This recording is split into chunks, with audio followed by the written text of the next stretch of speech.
Hello दोस्तों, स्वागत है आपका हमारे चैनल पर। तो चलिए, आज का हमारा क्लास 4 है पॉलिटी का। अगर आप किसी भी एग्ज़ाम्स की तैयारी करते हैं तो आज का ये वीडियो आपके लिए बहुत ही हेल्पफुल होने वाला है। बस आप वीडियो को थोड़ा जल्दी जल्दी करके देख लीजिएगा। लगभग हम 10 से 15 मिनट के अंदर में लगभग 50 से 60 क्वेश्चन करवाने वाले हैं आपको, ताकि आप किसी भी एग्ज़ाम्स में जाएँ तो आपको इसी क्लास से देखने को मिल जाए क्वेश्चंस। चलिए शुरू करते हैं। Polity class 4। 1773 के रेगुलेटिंग एक्ट के तहत गवर्नर जनरल की सहायता के लिए गठित परिषद में कुल कितने सदस्य शामिल थे?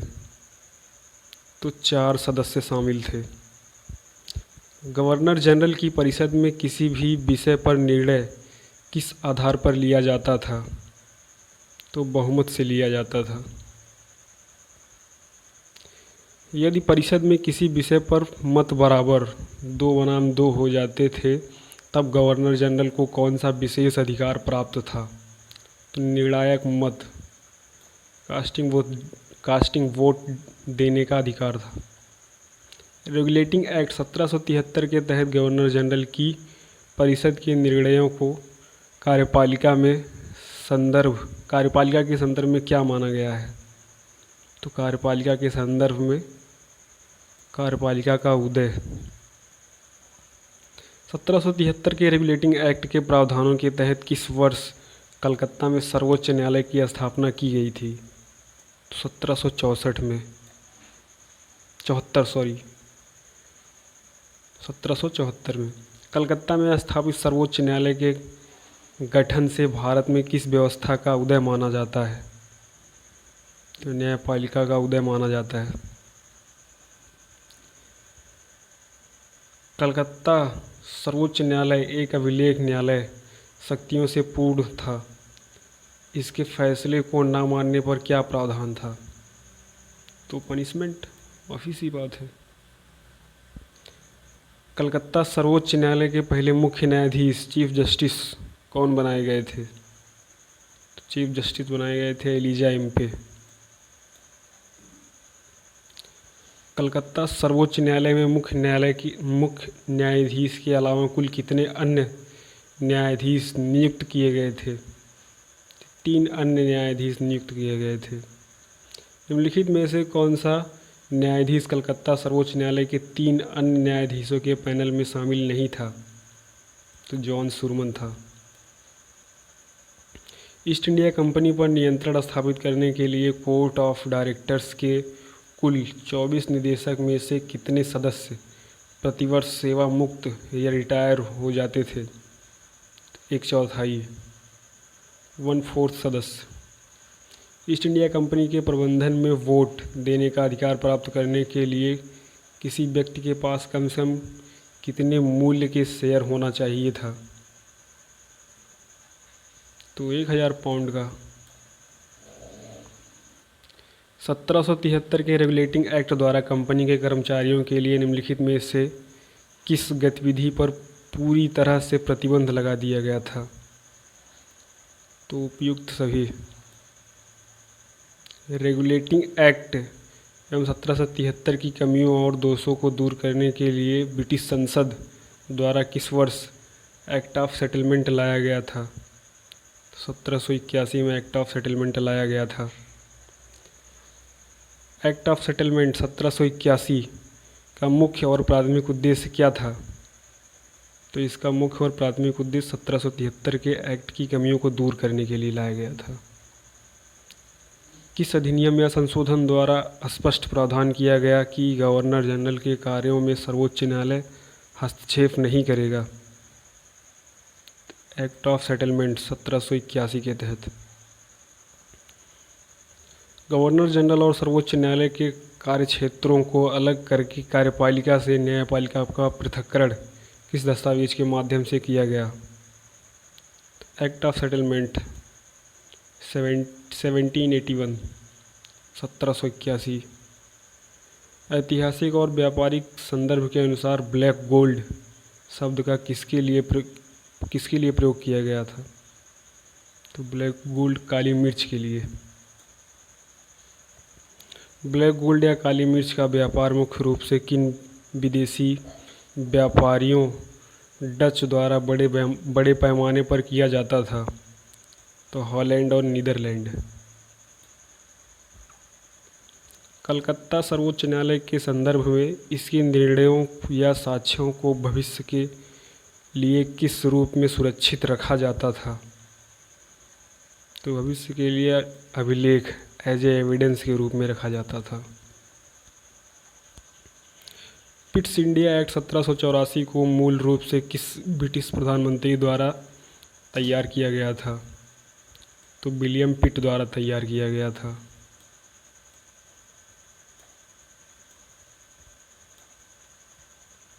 पिट्स इंडिया एक्ट 1784 को संसद में पारित करने से पहले किस पूर्व विधेयक बिल में संशोधन किया गया था?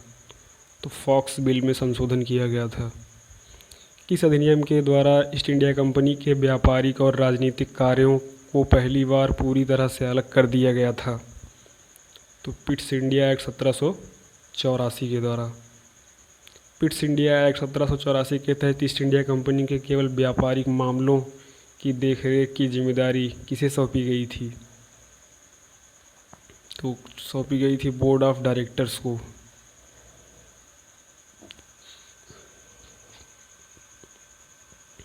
ईस्ट इंडिया कंपनी के राजनीतिक मामलों जैसे नागरिक और सैन्य राजस्व को नियंत्रित करने के लिए किस नए निकाय का गठन किया गया था? तो बोर्ड ऑफ कंट्रोलर्स का। पिट्स इंडिया एक्ट 1784 के तहत नवगठित बोर्ड ऑफ कंट्रोल BOC नियंत्रण में कुल कितने सदस्य शामिल थे? तो 6 सदस्य शामिल थे। बोर्ड ऑफ कंट्रोल के अध्यक्ष के संदर्भ में क्या अनिवार्य शर्त या योग्यता रखी गई थी? वह ब्रिटिश मंडल कैबिनेट का एक सदस्य होगा। किस निकाय की पूर्व अनुमति के बिना गवर्नर जनरल भारत के किसी भी स्थानीय राजा या रियासत से युद्ध या संधि नहीं कर सकता? तो वो था बोर्ड ऑफ कंट्रोल्स के। 1784 के द्वारा भारत में ईस्ट इंडिया कंपनी द्वारा अर्जित या शासित क्षेत्र को पहली बार आधिकारिक रूप से क्या नाम दिया गया था? तो ब्रिटिश भारत या ब्रिटिश अधिपत्य। ब्रिटिश सरकार का कंपनी के व्यापारिक एवं राजनीतिक मामलों पर पूर्ण नियंत्रण स्थापित करने वाला पहला वैधानिक दस्तावेज कौन सा माना जाता है? तो पिट्स इंडिया एक्ट 1784 माना जाता है। पिट्स इंडिया एक्ट 1784 के तहत गवर्नर जनरल की परिषद के सदस्यों की संख्या 4 से घटाकर अब कितनी कर दी गई थी? 4 से घटाकर अब 3 कर दी गई थी। 1784 के अधिनियम के बाद गवर्नर जनरल की परिषद के कुल सदस्यों गवर्नर जनरल प्लस 3 सदस्य में से अनिवार्य रूप से किसे एक पद संभालना होता था? तो वो था कमांडर इन चीफ, सैन्य प्रमुख। पिट्स इंडिया एक्ट 1784 के तहत केंद्रीय परिषद के साथ साथ और कहाँ 3 सदस्यीय परिषदों के गठन का प्रावधान किया गया था? अन्य प्रांतीय गवर्नरों की परिषदों में।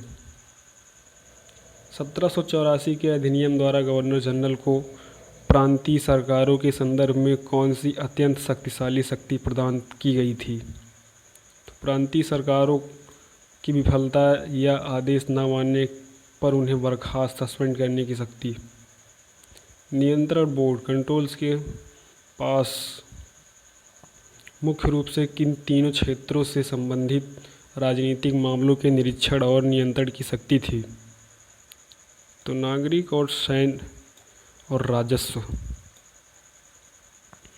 1784 के पिट्स इंडिया एक्ट के बाद भारत में शासन व्यवस्था किस प्रकार की द्वैध प्रणाली ड्यूअल सिस्टम की ओर बढ़ी? तो वो था कंपनी बोर्ड ऑफ डायरेक्टर्स और ब्रिटिश सरकार बोर्ड ऑफ कंट्रोल का संयुक्त नियंत्रण। विलियम पिट द्वारा तैयार किए गए इस अधिनियम का मुख्य उद्देश्य 1773 के रेगुलेटिंग एक्ट की किस बड़ी कमी को दूर करना था? तो गवर्नर जनरल पर नियंत्रण स्थापित करने और कंपनी के राजनीतिक मामलों को सरकार के अधीन लाना। पिट्स इंडिया एक्ट 1784 के लागू होने के बाद यदि प्रांतीय सरकारें केंद्रीय आदेशों का उल्लंघन करती थी तो अंतिम निर्णय लेने का सर्वोच्च अधिकार किसे था? तो गवर्नर जनरल को था। निम्नलिखित में से कौन सा युग्म 1784 के अधिनियम के अनुसार उनके कार्यों से सही सुमेलित है? तो वो है बोर्ड ऑफ डायरेक्टर्स व्यापारिक मामले और बोर्ड ऑफ कंट्रोलर्स राजनीतिक मामले। गवर्नर जनरल प्लस 3 सदस्य वाली नई व्यवस्था के तहत परिषद में किसी भी निर्णय को पारित कराने के लिए अब गवर्नर जनरल को अपने पक्ष में कम से कम कितने सदस्यों की समर्थन की आवश्यकता होती थी? तो होती थी केवल एक सदस्य। मत बराबर होने पर निर्णायक मत का उपयोग करने के लिए। किस अधिनियम एक्ट के तहत गवर्नर जनरल को विशेष परिस्थितियों में अपनी परिषद का निर्णय निरस्त करने की शक्ति मिली? 1786 के अधिनियम के तहत। 1786 के अधिनियम द्वारा गवर्नर जनरल को मिली निर्णय निरस्त करने की इस विशेष शक्ति को क्या कहा जाता है? तो वीटो पावर कहा जाता है। इस अधिनियम के द्वारा यह प्रावधान किया गया कि अब कमांडर इन चीफ सैन्य प्रमुख स्वयं गवर्नर जनरल होगा। तो 1786 के अधिनियम द्वारा। 1793 के अधिनियम द्वारा ईस्ट इंडिया कंपनी के व्यापारिक लाइसेंस को कितने वर्षों के लिए आगे बढ़ा दिया गया था?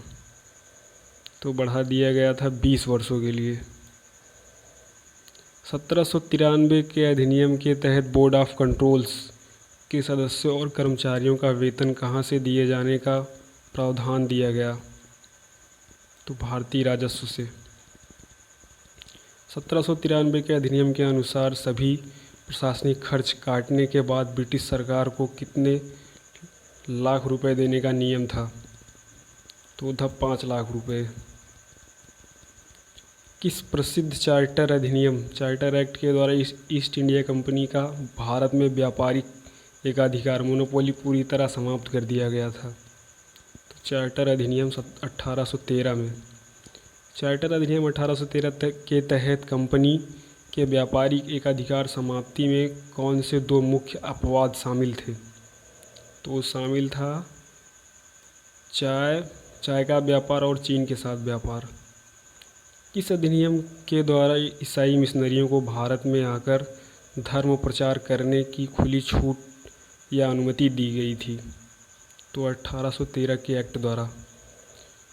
भारत में आने वाले पहले ईसाई मिशनरी का क्या नाम है? तो saint Thomas apostle crane. Bharat में स्थापित होने वाली पहली चर्च सेंट थॉमस चर्च देश के किस राज्य में है? तो वो है केरल में। भारत में यूरोपियन स्टाइल में निर्मित पहली चर्च का क्या नाम है? तो पहली चर्च का नाम है सेंट फ्रांसिस चर्च। वर्ष 1818 में पश्चिम बंगाल के किस स्थान पर बैप्टिस्ट मिशन कॉलेज की स्थापना मुख्य मिशनरी कैरी के नेतृत्व में की गई थी? तो श्रीरामपुर, जिसे श्री रामपुर भी कहते हैं। श्रीरामपुर पश्चिम बंगाल मिशन के तहत बैप्टिस्ट मिशन कॉलेज की स्थापना करने वाले मुख्य 3 पादरियों में विलियम कैरी के अलावा अन्य 2 पादरी कौन थे? तो जोशुआ मार्शमैन और विलियम वार्ड थे। किस अधिनियम में यह ऐतिहासिक प्रावधान किया गया कि भारत में स्थानीय नागरिकों की शिक्षा पर प्रतिवर्ष 1 लाख रुपए खर्च किए जाएंगे? तो 1813 के अधिनियम के द्वारा। चार्टर अधिनियम 1813 के तहत शिक्षा पर तय की गई 1 लाख रुपए की यह राशि किस प्रकार खर्च होनी थी? तो ये था वार्षिक सालाना के आधार पर।